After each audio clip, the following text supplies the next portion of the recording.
sheep, no? Sheep. Yes. So, pinapagit explore natin. Ano itong recipes? I don't know, I haven't tried, honestly. I haven't tried sheep meat. But I can do it tastes like goat meat. But that is not a shoe. Interesting. So, we have not tried on a big scale to grow sheep here in the Philippines. It's because like, hindi pa natin nila kung are important foods. Hindi siya dali pamatay. But it's mainit. Di ba naman kami nila kumain? Ito rin yung kandita. Well, anyway, it's just... Are they like, is it really maligo? Tortillo's restaurant. The meat of the sheep is Mary had a little lamb, a little sheep, a little something like that. Okay. So, this will be the last that we proceed to our next recipe. And then, some more people can share. Wow. We are so fortunate to be here. Magnasari is sheep is the, lamb is the meat of the sheep. Yes. The lamb is the baby sheep. Motor is the meat. Anyway, we will get our definitions correctly. Walang pamatakal po nilang sheep. Wala nilang mag-change sa ato season. Sagot na tayo. Sagot po kayong lahat. Punta kayo dito. Sagot namin kayo. So everyone there, the visitors there, if you are fancying Chibon cuisine, otherwise known as goat meat, and which is one of the healthiest meat in this planet, come on here in front, and taste Chibon cuisine prepared by Chef Pauline. How do you find the quesadilla? I tried it already. I like it. It is nakapay ng may nag-smell ka mga mangkit wala. So that's why if you mag-try it then people would not know that it's goat meat because kamo kilala if you see a certain goat meat. Puli po minatama. It is related to the goat. Sheep na. Lamb is a young sheep. That is under 1 year of age. Minor pa. Lamb, okay. So that's it. Sa age lang or when it comes to lamb and sheep. I am more than the sheep now. So I will be shipped out soon. So kailangan namin na kita, we call it positive thinking and feeling young. So kung bibigyan kita, it should be a Sheep, lamb. We will be lamb. Oo. That is the answer. Okay, so next, what we'll do, we're going to make langka spaghetti. So this is perfect for those, no? Kamahal din sa baboy, kamahal din sa ground beef, na pinasubong sa market, it's around 430 pesos. But you'll get it healthier. And then, all of these, we got it only for 25 pesos. Imagine, I'm going to eat spaghetti. It's spending 360 per kilo. It's only 25 pesos per kilo na ng shredded langka. Seryoso? Yes, and you'll be surprised, sir, na not because I ate it, but I myself that it's good. Because I rarely eat like that. Because I thought at first it would be hard to digest that. Proper cooking, preparing, and it's a young langka. It's healthier. So what we're doing, we're just making it's just making usual spaghetti sauce. Okay. Curious naman ako, Chef Pauline, ano na, you just discovered this, what you told us earlier, it could be a good substitute for shredded langka. Of course, sir, like I'm a housewife, I have 2 kids, and then my husband, we all love to eat. But then, of course, we try to save also. No, we try to save and we try to find ways na makasave every day. Hindi man pwede na kamahalan sa ingredients natin. And then we have a special assistant sa house, si Jessica. So we always try to experiment on something better, something new, something tasty. And then, at first, we were hesitant to use in. Speaking of the Pagdalin, So every Wednesday and Saturday, there's a Pagsatan in San Miguel. But in fact, sir, I went there last month, and I was amazed and surprised that it's so organized, it's so clean, and at the same time, barato man. Not perfect. He said the right word. It's a vegan dish. And then, we don't content dishes, no? No. Like, for example, sir, you cannot content adobo because I'm sure you would say your adobo is better than my adobo. Diba? But someone tried to. Yeah. Oo. Like, mama, kuya ka. Thank you.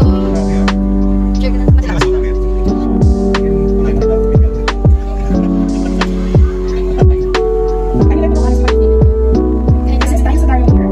This is Times here. Okay, let's take this Times and maybe we can check how does it taste over there, Jessica. For kids, for us. Yes. Seriously, Chef Pao? Hindi ko malasahan, nagkabuhin-ulit kong ginagawa. Yes. Hindi ka makakapit lang ka. Put it to. Yes. That's a whole point. Hey, people there, you want to taste for the first time in your lives, langka spaghetti. It's like eating spaghetti with meat, but Okay. not here. So you can also use this recipe or something like this if you want to make burger patties with langka. So pwede yun. And last is Times. Hindi ko recognize na langka. I can recognize. Yes. Kung malaki ng balon, wala ka balon ng kakalit. Yes, so thank you so much, sir. So I would like to thank my National Foundation for inviting San Miguel Tama to promote our specialties there. And I hope that everybody visits, everyone visit the town of San Miguel and check out all our eateries and calendaria. And we did preserve sa ating mga langka and food dishes. And with that, everyone is invited to taste the various Chibon meat cuisine prepared by the food of San Miguel. It's the Chibon Festival label there in the center. And this is an experience, no? Just from the San Miguel.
May bunta sa ang halo na naman ako.